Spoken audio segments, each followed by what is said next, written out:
I told you guys a while back about one of the worst dreams that I ever had, but at the end that I said it wasn't the worst. This dream is. It was a warm and beautiful sunny day. I was hanging out with my friend Sophie. She was my closest friend and I loved her more than anything. We took a walk down to the river and splashed in the shallow water. We talked and enjoyed the day. Later in the evening, as the sun was setting, we walked up this huge hill and watched as the sun fell over the mountains in the distance. Such a beautiful sight.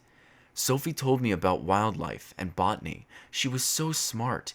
Everything she said captured my full attention, and I was amazed at how knowledgeable she was.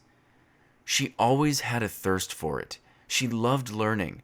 There wasn't a day went by when she wasn't reading a new book. After the sun had fully set, I walked her back to her house. I said goodnight and I walked home and went to bed. Now in this dream, I had just graduated high school, and Sophie had been a grade below me, so she was a senior. The next day was a school day, so it wasn't weird that I didn't see or hear from her. She focused so hard on her work. It was hard to believe that she even had a social life. But the next day went by, and not a word. That night, a neighbor came to my door asking me if I had seen Sophie. She had been missing that entire day, never showed up to school. In fact, she never even got home the night before. I was scared and confused. I had walked her to her house that night, but quickly I ran down to the river. She liked to go down there to do homework or just close her eyes and listen to the water and think. I called out her name and searched her favorite spots, but she wasn't there. I ran up the incredibly steep hill that we had climbed just the day before, thinking that maybe she went up there. Again, I called out to her, but no reply. The hill was thick with oak trees, and it was getting dark and foggy. I couldn't see more than 5 meters in front of me, which wasn't that terrible. The fog was pretty thin. I was about to call out again when I turned around and spotted a girl. She looked like she was around my age, and she was smiling at me. A warm and friendly smile, and she asked me in a kind voice, "Are you looking for someone?" I had no idea why she was up there, but I told her that my friend was missing and I was searching for her. I turned around, my back to her, as I looked for anything.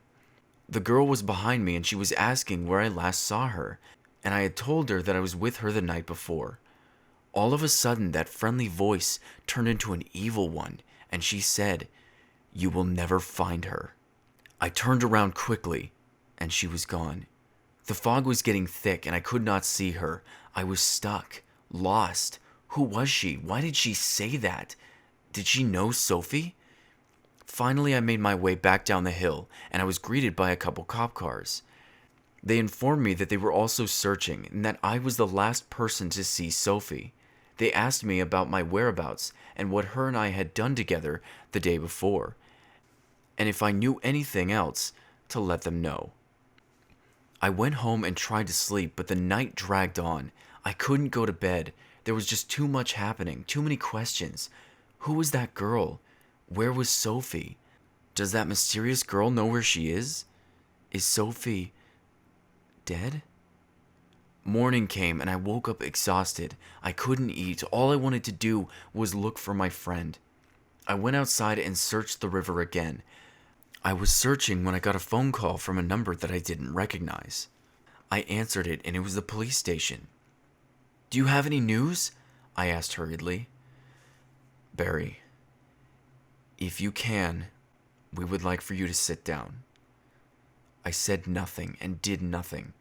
The man on the other end of the phone continued. "We found a piece of Sophie's ear down by the river this morning. We don't know how it got there or where she is, but Barry, the ear was severed post-mortem. Sophie is dead." Those words hit me like a rock. I couldn't move. I was in shock. Who would hurt Sophie? She was so kind, so caring, loving. Why would anyone hurt her? After a few minutes, I started walking back to my house. I felt hopeless, scared. Where was Sophie? Where was my best friend? All of a sudden, I heard her voice say, "You are the reason I'm dead." I stopped in my tracks and I turned around, searching for her. "Sophie?" I screamed out. All of a sudden, the girl from the hill walks out from some bushes behind me, laughing like Sophie had. She sounded just like her, mimicked her perfectly. "You killed her, Barry," she says in Sophie's voice. This hurt me, confused me. I would never hurt Sophie. I couldn't. What did she mean? My head was spinning. I wasn't thinking coherently. I just heard Sophie laughing and mocking me, telling me that it was my fault, and then all of a sudden, she was gone again. The laughs faded as I cried out, "Who are you?" I started walking home faster, wondering, thinking. So many questions. Who was this girl? What did she want? What did she mean? Did she kill Sophie? How can she mimic her so perfectly? Did she know Sophie? Why is she saying that I'm the reason Sophie is dead? Is it true? I heard Sophie's voice call out one last time. "Come find me. I'm at home." I started sprinting for my house. I was angry, scared, depressed. This girl was in my head. She played these mind games that I simply couldn't withstand. I couldn't fight back. She used my pain and my vulnerability to tear me down. But why? Why was she doing this? I reached my house and I burst through the door. As soon as I opened the door, I stopped dead in my tracks. There in the middle of the living room was a large cardboard box. On the front that was facing me, it read, "Sophie." After a few moments, I slowly made my way to the box, scared to death of what I might find inside. Tears welled up in my eyes as I got closer and pulled the flaps of the box open. Inside lay a dollhouse that Sophie and I used to play with when we were just children. Instantly, every memory of Sophie and I came into my mind all at once. I was overwhelmed with memories of her and I together, and this dread-filled thought that I was never, ever going to see Sophie, my best friend, the person I love more than anything, ever again. This was another mind game, another trick to hurt me, to tear me down and make me feel worthless, hopeless, and weak. And it worked. I fell to the ground and I cried. Instantly, it was as if I had come to the full realization that Sophie was dead, and it hit me all at once and before I was supposed to feel it. It was premature. I wasn't ready to accept it, but it didn't matter. My mother came through the open door and saw me next to the box crying. She came over and knelt down and put her arms around me and said, "Don't worry, Barry. We'll find Sophie soon. It'll be okay." She had no idea that Sophie was gone. Instantly, I was filled with anger. Sophie and I tried our whole lives to fight people with wisdom, not with our fists. We always used wits over emotion, but I was no longer the same person. I was filled with hate, anger, and I wanted someone to hurt just as badly as I did. And at that very moment, I knew exactly who it was going to be. I got up and ran out the door. I had to find that girl. I didn't know how I would find her, but I had to.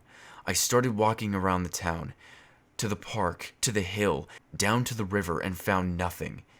There was a middle school that people liked to hang out at on weekends, so I ran up there thinking that maybe she was waiting. And I was right. There was a large crowd of people on the field having picnics, hanging out with friends, throwing a football around, and right in the middle of the field stood the girl.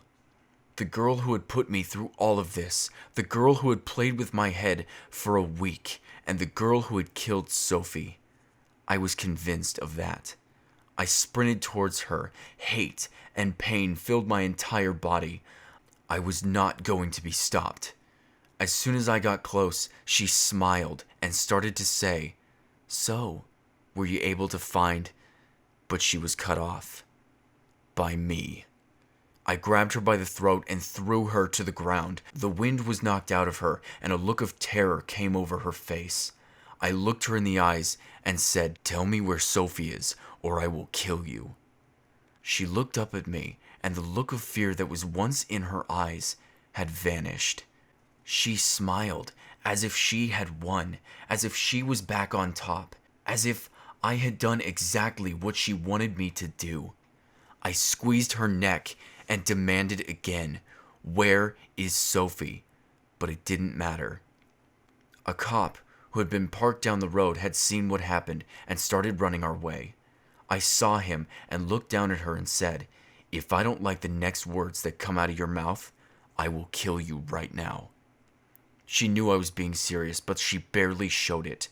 The cop demanded that I get off of her, and I told him that she was the one who killed Sophie. I let her go and she confessed. "I did it," she said. The crowd around us was silent as the cop cuffed her and started walking her back to his vehicle, and for a short second, I felt a little bit of solace. That even if Sophie was gone, at least I was able to catch the evil person who had did it. But the feeling didn't last long. As she was being dragged away, the girl stopped and turned around and shouted, "You know, if you let me go free, I'll tell you where Sophie is." Instantly, I fell to my knees. She beat me. She knew I couldn't just ask the cop to release her, and even though I had caught her, made her confess, and put her away, she still beat me. She was smarter than me. Her every move was to make me feel pain, to break me down and turn me into a different person, a sad, hopeless, confused mess. And she used my love for Sophie to kill me on the inside. I actually do have a friend named Sophie. We were never super close, but she was everything I described her to be in the dream. And when I had this dream and I woke up, I instantly sent her a text asking her if she was alright. It's amazing what these nightmares can do to you and how they can make you feel. I don't fully understand the dream, but I feel the meaning is very important. Thanks for watching.